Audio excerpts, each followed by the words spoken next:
Assalamualaikum warahmatullahi wabarakatuh. Pemirsa, kembali kita jumpa dalam bincang-bincang siang bersama Bapak Efri.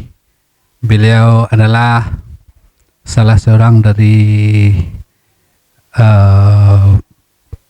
staf Kedutaan Besar Indonesia di Brunei. Baiklah, kita mintakan sedikit tentang keseharian beliau waktu bekerja di kedutaan.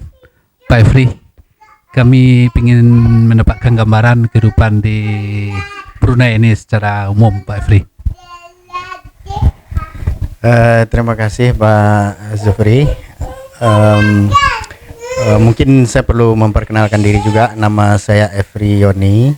Saya kebetulan saat ini sedang mengambil PhD atau Doctoral Candidate di University Brunei Darussalam di bidang International Relation.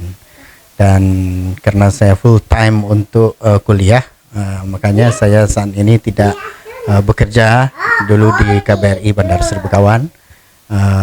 Namun sebelumnya saya sudah bekerja di KBRI itu selama lebih kurang 12 tahun. Sesuai dengan pertanyaan Bapak tadi, kehidupan daripada masyarakat Indonesia di Brunei cukup unik sebetulnya, karena warga kita di sini cukup besar jumlahnya. Berdasarkan rekod dari Kedutaan Besar Republik Indonesia itu ada sekitar 50.000 ya, warga negara Indonesia dari 400.000 warga negara Brunei Darussalam. Nah, dan kalau kita lihat tingkat partisipasi daripada masyarakat Indonesia di Brunei Darussalam ini, khususnya dalam kegiatan pemilu misalnya, baru saja kita laksanakan kegiatan pileg kemarin, pemilihan legislatif. Nah, yang hadir itu sebanyak 4.000 orang. Nah, dan kita sekarang ini sedang mempersiapkan untuk kegiatan pilpres yang akan dilaksanakan pada bulan Juli. Kalau di Brunei ini kita akan laksanakan pada tanggal 4 Juli, yaitu hari Minggu, dan kita prediksikan jumlahnya tentu akan semakin meningkat gitu. Nah, dari jumlah masyarakat Indonesia yang tersebar di berbagai daerah di Brunei Darussalam ini, maka kita dapat kelompokkan mereka kepada beberapa kelompok, yaitu informal dan formal, yaitu pekerja white collar atau pekerja kerah putih dan kerah biru, yaitu yang bekerja di sektor formal dan tidak formal. Nah, yang besar jumlahnya itu adalah yang bekerja di sektor informal.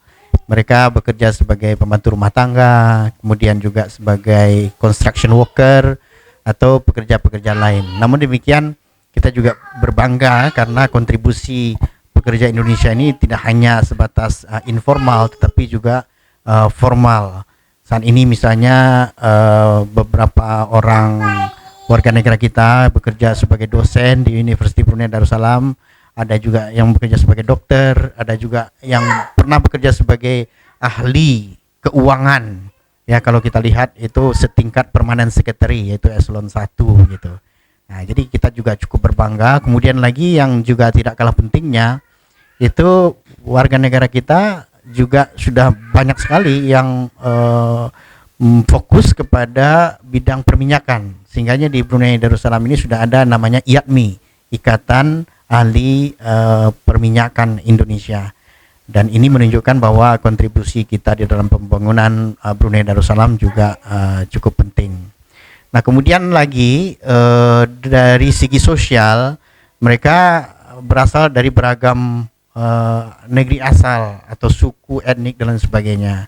Di sini setelah kita data, kebetulan saya dalam bidang sosial, ya dalam kegiatan sosial saya terlibat sebagai sekretaris ya Persatuan Masyarakat Indonesia selama 6 tahun, dan kita mengajak kelompok-kelompok yang eksis di Brunei Darussalam ini untuk bekerja sama. Nah, di antara yang ada itu seperti Ikatan Keluarga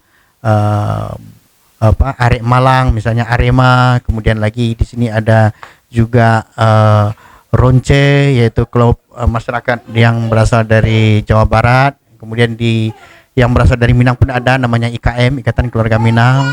kemudian ada dari Kendal, kemudian juga kita lihat ada dari Makassar, kemudian dari Aceh, kemudian juga dari berbagai etnik ya yang mewakili dari keragaman suku yang ada di Indonesia. Jadi itulah gambaran mengenai keunikan daripada kelompok masyarakat Indonesia yang ada di Brunei, dan tentu sebagai warga negara asing di Brunei Darussalam ini kita juga diakui secara resmi karena pemerintah Brunei memberikan pengakuan kepada PERMAI, yaitu Persatuan Masyarakat Indonesia, sebagai satu-satunya wadah bagi masyarakat Indonesia di Brunei ini untuk melakukan kegiatan yang positif khususnya di dalam bidang sosial dan kemasyarakatan. Gitu. Sedikit Pak Efri, sebagaimana yang kita ketahui bahwa Pak Efri beberapa tahun yang lalu berkiprah di KBRI dan sekarang berhenti sejenak untuk menyelesaikan pendidikan di salah satu universiti. Kalau bisa di universiti apa Pak Efri itu, dan apa bidang yang Pak Efri geluti atau yang akan diraih dalam waktu dekat ini, tentunya akan menyelesaikan pendidikan Pak Efri? Saya kebetulan background saya itu sebetulnya adalah sastra Inggris. Jadi saya dulu tamatan dari sastra Inggris University Andalas di Padang.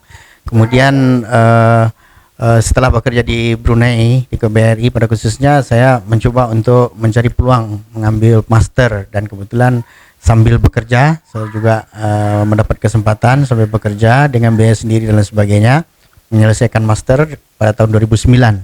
Nah kemudian itu di bidang yang sama, yaitu linguistik. Nah kemudian karena saya juga merasakan bahwa ilmu itu semakin dicari itu semakin terasa diri kita ini kurang gitu. Jadi saya merasakan bahwa menuntut ilmu itu mesti sampai selesai. Akhirnya saya mencoba untuk mencari beasiswa. Nah kebetulan tahun 2009 itu Sultan Brunei menubuhkan atau membuat semacam skim beasiswa untuk international student, namanya Graduate Research Scholarship GRS. Jadi kesempatan untuk ini cukup prestige, artinya dengan jumlah allowance beasiswanya cukup menarik, sehingganya saya coba untuk melamarkan diri, dan akhirnya pada tahun 2011 saya diterima, dan saya berani untuk resign ya, dari KBRI Bandar Seri Begawan demi untuk menyelesaikan cita-cita untuk meraih PhD. Dan saya mengambil program yaitu International Relation, yaitu hubungan internasional, dan yang menjadi fokus kajian saya ini adalah mengenai hubungan bilateral Indonesia dan Brunei. Kita tahu bahwa Indonesia dan Brunei itu sebetulnya mengalami pasang surut dalam hubungan masyarakat atau dalam hubungan politik. Tahun 62 misalnya ketika terjadi konfrontasi Malaysia, itu juga di sini mengalami impact yang cukup signifikan. Karena apa? Ya, bagi pemerintah Brunei atau bagi masyarakat Brunei, Indonesia itu adalah semacam agresor. Karena di dalam sejarah di Wikora kita lihat bahwa Brunei itu seolah akan dijadikan sebagai bagian daripada wilayah Indonesia. Dan kemudian lagi kalau kita lihat di dalam sejarah itu konfrontasi Malaysia itu adalah disebabkan perebutan Brunei ini antara Malaysia dengan Indonesia begitu. Jadi bagi orang Brunei, terutama bagi generasi-generasi yang lama, itu tetap menganggap Indonesia itu semacam musuh gitu ya. Nah, tetapi ketika berdirinya KBRI Bandar Seri Begawan, terbinanya hubungan diplomatik antara kedua negara, dan kita lihat sampai sekarang ini ternyata hubungan bilateral itu berjalan sangat harmonis sekali, dengan menghasilkan berbagai macam bidang kerjasama dan lain sebagainya. Dan kita saksikan contohnya saja di dalam ketenaga kerjaan, tenaga kerja kita di Brunei ini paling besar gitu. Dan ini menarik bagi saya dalam bidang hubungan internasional, bagaimana merubah persepsi yang pada mulanya sebagai musuh kemudian bisa berubah menjadi semacam partner yang saling menguntungkan begitu. Nah, Nah, ini yang ingin saya analisa. Dan kemudian lagi, kita tidak hanya melihat Brunei itu sebagai negara tetangga, tidak melihat sebagai Brunei sebagai negara sahabat yang sama-sama beragama Islam, sama-sama orang Melayu atau negeri serumpun. Nah, yang menarik juga di sini adalah kita melihat bagaimana hubungan antara sebuah negara kecil dengan negara besar. Di dalam hubungan internasional itu ada namanya small state, artinya negara kecil. Sebuah negara kecil itu tentu memiliki kebijakan luar negeri yang berbeda dengan negara besar seperti Indonesia. Ini yang menarik bagi saya juga untuk dilihat bagaimana sebuah negara kecil memiliki keputusan ataupun kebijakan luar negeri dengan negara besar seperti Indonesia. Ya, karena kita bayangkan bagaimana seekor semut misalnya berhubungan dengan seekor gajah. Tentu menarik hubungan seperti ini. Dan bahkan dalam satu cerita saja misalnya, ya ada suatu anomali yang bisa saja terjadi. Misalnya kita lihat semut bisa mengalahkan gajah ketika dia masuk ke telinga gajah misalnya gitu kan. Itu kan satu trik yang tidak terpikirkan di dalam kebiasaan kita. Bagaimana subhanallah, artinya apa? Bagaimana kita melihat strategi daripada Brunei Darussalam ini berhubungan dengan negara besar. Tentu strategi itu berbeda menurut geologi, geopolitik dan lain sebagainya. Kita lihat misalnya negara kecil Israel misalnya, walaupun hanya negara kecil, tetapi pengaruh Israel itu menguasai dunia. Nah, ini salah satu contoh bagaimana kita menggambarkan hubungan antara semut dengan gajah misalnya gitu. Nah, jadi tentu negara kecil seperti Brunei tidak sama dengan Israel. Nah, bagaimana hubungan itu? Nah, inilah yang perlu kita selidiki, kita kaji, dan tentunya akan bermanfaat bagi Kementerian Luar Negeri dalam membuat keputusan, dan begitu juga bagi dunia akademik sendiri, ya, karena keunikan hubungan antara Indonesia dengan Brunei Darussalam itu sendiri. Dan yang mudah-mudahan ini akan menjadi suatu kontribusi, dan saya berharap dalam masa 2 tahun, 3 tahun, 4 tahun mudah-mudahan dapat diselesaikan. Mohon dukungannya, Pak. Itu tentang pendidikan yang Pak Efri jalani. Pak Efri, sebagaimana kita ketahui bahwa Brunei Darussalam ini boleh dikatakan seperti gula bagi semut ini. Seperti yang saya jalani kemarin, sholat di masjid, pergi ke pasar, banyak sekali orang Indonesia di sini, dari Surabaya, juga dari Sumatera Barat, seperti Batu Sangkar. Itu semua mereka itu ke sini adalah merupakan money hunter. Mereka berjualan, bekerja untuk mendapatkan uang. Tetapi bagaimana kemungkinannya bagi masyarakat kita yang sudah menimba ilmu pengetahuan di Indonesia dan mereka sudah tamat mungkin S1, bagaimana di sektor apa yang akan mencari mencari uang sini, mereka sudah punya ilmu sana, itu ada kemungkinan enggak mereka itu bisa bekerja di sektor-sektor umpamanya kalau dia tamatan bagian keperawatan umpamanya di Universiti Unpad, apakah itu bisa memungkinkan untuk dia bekerja di rumah sakit sini, Pak Fri?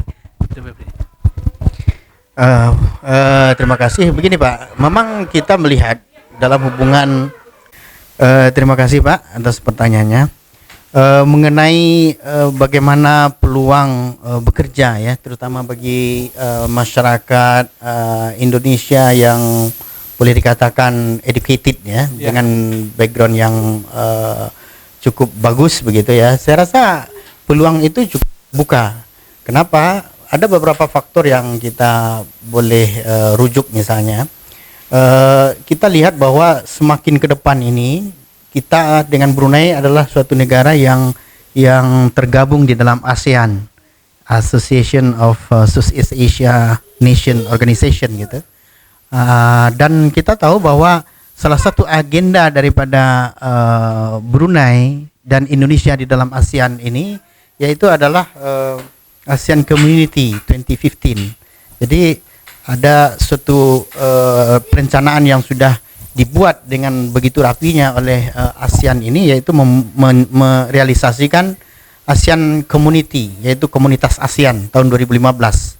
Ya dulu direncanakan 2020, kemudian karena begitu kuatnya komitmen daripada pemimpin ASEAN, akhirnya ingin diimplementasikan pada tahun 2015. Nah sekarang ini 2014, artinya tahun depan kita akan memasuki ASEAN Community. Nah apa inti daripada ASEAN Community? Yaitu adalah integrasi. Integrasi artinya kita semakin menyatu, kita semakin dekat, kita tidak lagi ya dalam tanda petik berbicara tentang nasionalisme, kita berbicara tentang regionalisme, artinya keasianan, artinya masyarakat yang satu dalam satu organisasi regional yaitu Asia Tenggara. Dan kemudian di bidang ASEAN Community ini memiliki 3 pilar. Pilar yang pertama itu Political Security Community, kemudian yang kedua adalah Economic Community, kemudian Social Culture Community. Nah, masing-masing pilar itu memiliki tujuan masing-masing. Nah, kalau kita bicara masalah lapangan kerja, itu kita bicara masalah economic community. Inti daripada economic community nanti adalah pasar bebas. Intinya nanti adalah integrasi ekonomi. Semakin banyak nanti semakin banyak nanti yaitu pembatasan di dalam arus barang, arus orang dan lain sebagainya. Jadi kalau dulu misalnya impor kita dikenakan pajak dengan demikian tinggi, nah di dalam ASEAN Community ini kita sudah punya komitmen peraturan-peraturan yang menghalangi arus barang, arus orang itu semakin dihindari. Nah, saingannya nanti pada 0% gitu. Jadi inilah yang akan menjadi bayangan bagi kita untuk beberapa tahun ke depan. Nah, itu juga termasuk bukan hanya ekonomi. Ya kalau kita lihatlah misalnya, kalau dulu kita keluar negeri dikenakan fiskal, sekarang tidak boleh. Karena apa? Dari segi komitmen dengan ASEAN itu sudah menghalangi orang untuk arus orang keluar dan masuk suatu negara. Nah kemudian lagi di bidang impor barang misalnya kita lihat juga banyak sekali sekarang pemerintah itu sudah memberikan kebebasan. Misalnya apa? Pesawat Brunei sudah boleh masuk dan landing di beberapa pelabuhan. Ya kalau dulu hanya mungkin beberapa 2 atau 3 pelabuhan, sekarang sudah dibuka lebar. Dan begitu juga di pesawat Indonesia. Itu namanya kebijakan Open Sky Policy. Ya artinya kita semakin liberal, artinya semakin membebaskan karena komitmen dari regional ini. Nah begitu juga dengan tenaga profesional. Ya, di dalam ASEAN Community itu sudah ada program yaitu MRA namanya, Mutual Recognition Agreement. Artinya apa? Yaitu kesepakatan untuk mengakui kesetaraan. Ya, misalnya di dalam komitmen atau agreement itu sudah ditetapkan kalau tidak salah saya itu ada 11 atau 9 profesi yang sudah ada MRA-nya, ya, Mutual Recognition Agreement. Nah, itu salah satunya misalnya di bidang perhotelan, di bidang keperawatan, kalau tidak salah saya sudah ada itu. Kemudian di bidang akuntan, kemudian ya di bidang profesi-profesi lain, dan ini akan terus berkembang ya ke profesi-profesi yang tentunya disepakati. Jadi ini artinya apa? Tamatan misalnya taruhlah MRA di bidang hotelan. Artinya apa? Tamatan perhotelan itu sudah disetarakan kurikulumnya di semua negara-negara ASEAN, sehingganya tamatan perhotelan Indonesia sudah diakui ijazahnya itu di negara-negara ASEAN yang lain di luar Indonesia. Nah, begitu juga di bidang akuntan misalnya, dan inilah yang di programnya oleh ASEAN, sehingganya nanti tidak ada lagi pembatasan di dalam mencari pekerjaan bagi masyarakat di negara-negara ASEAN ini. Nah, di satu sisi mungkin bagi kita yang punya potensi, ini adalah peluang yang baik. Kita boleh berpikir untuk pekerjaan keluar, tetapi juga kita harus lihat ke diri di dalam. Kenapa? Ketika kita memberikan orang izin untuk keluar, ya kita didapatkan izin untuk keluar, artinya apa? Kita pun mau tidak mau secara resiprokal juga harus menyiapkan diri untuk menerima daripada tenaga-tenaga asing ya untuk bekerja di Indonesia. Jadi inilah satu kompetisi yang kita lihat semakin terbuka ya di era ASEAN. Dan itu kita akan saksikan nanti yaitu pada 2015, yaitu pada akhir Desember 2015 itu akan diresmikan sebagai era ASEAN Community.